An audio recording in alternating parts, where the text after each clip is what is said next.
Alright everybody, welcome back to the channel. This is Rob. We're doing Westworld Season 2, Episode 6, Phase Space. Wow. Phase Space. To anybody out there, this just was over, so full spoilers. Not going to be a long review because nobody watches these. So, I'm going to try to hit all the notes and then get it over with, and then you can click off. So I'm feeling a lot better. Thanks for everybody on the channel that's commented about my health. I appreciate it. Again, if you go to the Handmaid's Tale videos, there is the contest going on over there for the free Handmaid's Tale poster. If you go to that channel, or you go to that video from last week and this week, it shows the 2 posters you can win. And all you have to do is be a subscriber and comment on what I should be reviewing. So you just got to go to the Handmaid's Tale review from this week if you want to enter that contest. So let's get into this episode. It's pretty good. Just going to hit the high notes. The Dolores story is my least interesting story of the 3 main stories I feel like we got going. And this episode is really driving home the whole change, and choice. Everybody should have a choice. Dolores is not really, given much choice to people, to her fellow hosts. And she's now seeing what she's done to Teddy, the consequences of that, by taking away basically his humanity. He's become an unfeeling killer.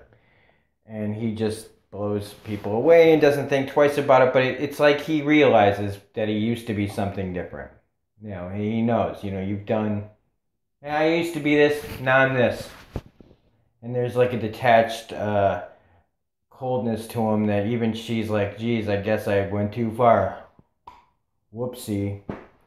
In the end, you see them get on the train and, they send it shooting into the tunnel, which explodes, and is going to cause more chaos later on. Again, Dolores' story to me is just not very interesting right now. It's too run-of-the-mill. She's becoming an evil robot who wants to make all these people pay, which is fine.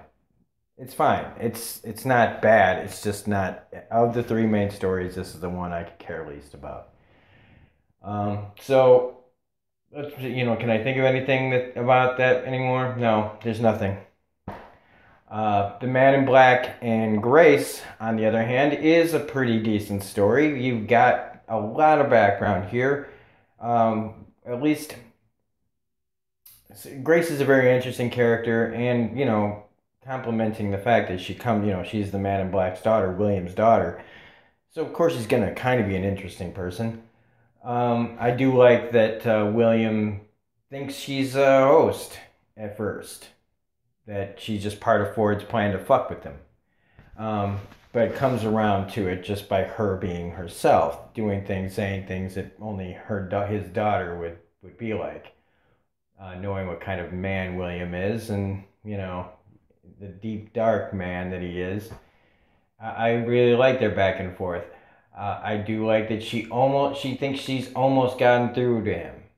But we all know that the Man in Black is going to see this all the way to the end. He's not going to do anything that he doesn't want to do. So, it's a really nice scene of back and forth. It's nice seeing how well she knows this park. And how, she knows... She's seeing sides of him like, oh, you don't drink here, but you drink here, but not in the outside world. Oh, you're a good guy act. So what we can kind of tell from that is that he behaves, how much of the outside world sees him and how much he is here. And it shows how a lot of people must be. So, and that's it. I mean, she thinks he's going to go with her, and of course he bails and leaves. Pretty by the numbers. So, boom. Done. Checked off. Okay, so we're at the 3rd part of the show, which is the most interesting storyline that is running. Well, no, I should say there's 4, I guess, now, right? Because you got Bernard and Elsie. Now, let's do that one, I guess, next, because this one's kind of weird, man. So yeah, Bernard and Elsie go to the cradle, which they find is something is inside the cradle that is not letting things, you can see the messages, but you can't see the messenger, and the only way to get it is to make direct interface to the cradle. So they go there, and Bernard proceeds to put himself into this machine to go inside and find out what's going on. And that means he has to take his little brain out of his little cupcake thing into the other little cupcake thing. And that was pretty intense because it hurts. I mean, they feel pain, I guess. I mean, they're programmed to feel pain. So, inside, he's seeing Westworld. And then, bum, bum, bum, we find out that it's Ford inside there. That it's Robert, that's me. Anthony Hopkins is running the show from inside the cradle. So I guess maybe his was the little orb that got uploaded. And instead of being uploaded into a robot body, he was uploaded into the whole system, maybe. And that's how he is controlling things and running things secretly. And maybe that's going to throw a whole bunch of, monkey wrenches into everybody's little thing. We'll see. I like seeing Anthony Hopkins back. It's good. I hope he's not just a glorified cameo, but that's a possibility. Now we are into what is, to me, the best storyline in the show, and that's Maeve's. We get more of the Shogun World stuff. Really cool how she lets the duel take place rather than take over and just let the guy, make the guy kill himself. So we get that really good, some more really cool samurai Kurosawa type action stuff, just pretty brutal stuff that has been the highlight of the season so far, is all this stuff. Unfortunately, it looks like we're stepping away from that. After the dude gets his hand cut off and commits Harry Carey, with simultaneously getting his head cut off, and the group's basically, taking their separate ways. But Maeve, in this storyline, she's the one that's allowing people to change if it's what they want. And the Shogun, characters, Akane and the other guy, the Ronin, they decide to stay, and she's not gonna, fuck with that. She's gonna let them do what they want because you should have the right to choose. The one with the bows and arrows, she goes with him because who didn't see that coming? I mean, she just seems like she's too kind of like into their little group, and it's nice to have. You kind of have to get, if we're leaving Shogun World, you got to give us, they want to take a little bit something with them. So they get out, they make their escape, they get back, make their return to Westworld, so that Maeve can find her daughter. And I called it like a minute before it happened, and I was like, she's already got a mom. Once you change narratives, once they change characters and they pick you up and they put you somewhere else, they put someone else in your place. That means Maeve's daughter's already got a mom. So I called that about a minute before they introduced that. I was like, she's got a mom already. So how do you handle that? Well, I mean, it's very sad. But Maeve kind of lets the Indians kill her mom, the mom that she knows.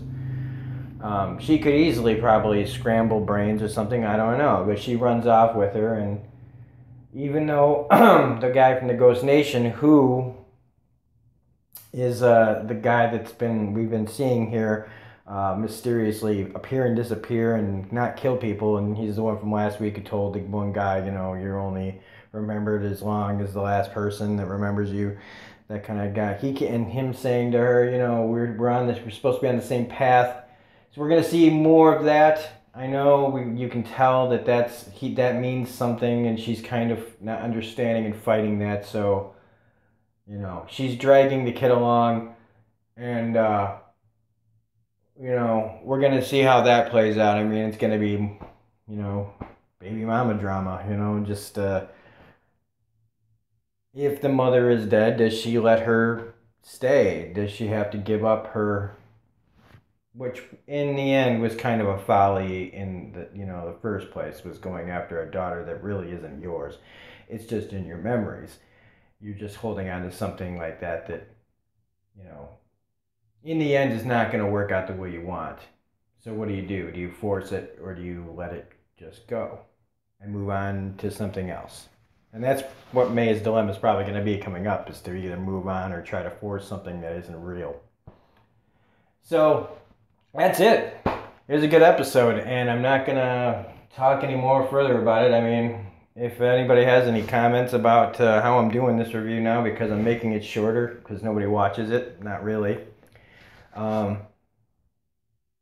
Go ahead and put it in the comment section. Like this video, hit the like button. Subscribers, please subscribe. We are having another contest at 75 subscribers, and I believe we're only about 8 away from that.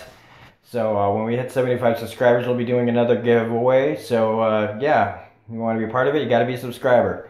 Anyway, we've got more videos coming this week. Again, I skipped a whole bunch because I was sick this week, so we'll have some catch-up videos. We got Legion, we got Handmaid's Tale, we got comics and reviews, and Solo, the Star Wars story. That'll be coming up tomorrow. I'll be going to see that finally, so that'll get about 12 views. And yeah, we'll see you in the next video. This is Rob from Smirking Gun saying thanks for subscribing, thanks for all the support, and we will see you on the next video. Bye.